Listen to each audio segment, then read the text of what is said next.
Good afternoon, I'm Marilee Beasley, and I've been a public health nurse since 1991. One of the things that I'm very passionate about is safety, especially for women. I've helped with workshops that had to do with abuse and neglect, and I know that sometimes there are women who are in very vulnerable situations and it's hard for them to get to safety, and a lot of times they don't want to leave their abusive partner because of the children or their pets. So I want to tell you a few tips.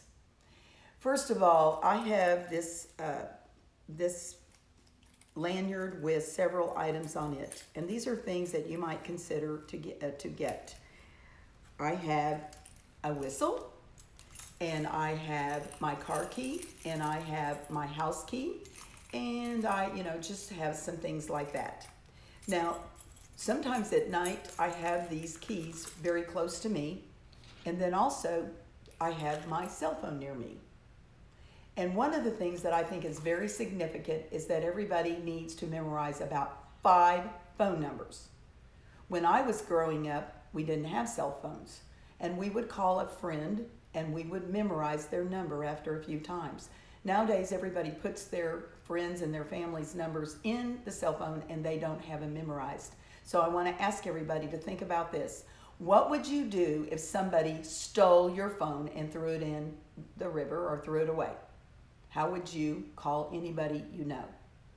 If you know some numbers, then you can start calling and get reassurance from somebody you know that you feel is safe. So please start memorizing some numbers, and that will be very extremely helpful. Now, another tip that I would like to give to everybody is the idea that if you were locked out of your house and you didn't have your keys, you need to very discreetly put a key where nobody could find it.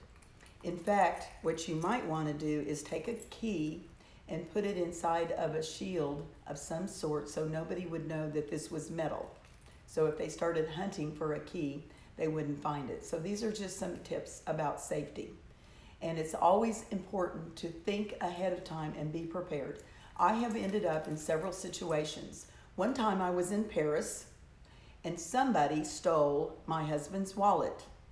And without thinking, I started screaming at the top of my lungs, and I was in the metro with the bricks. And the echo of that sound was startling, and I don't even know where that came from, but I did it immediately. So think about some scenarios and think about what you might do. One of the things that I think about is this: stay calm, say a prayer, and think about what you have. Like if you have your purse, you might have a pen. That can be a weapon. So the vulnerable areas on many people's bodies, men, it's their eyes, their neck, their private area, their knees. So just think about this. Stay calm, say a prayer, and do whatever you can to hit their groin area or their eyes. And you might be surprised. You might be calling 911 and calling for the police to come and apprehend that person. So just think ahead.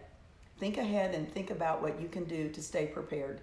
You aren't going to be able to practice every single scenario. If you have some ideas and practice ahead of time, you will be better off. Thank you and have a blessed day.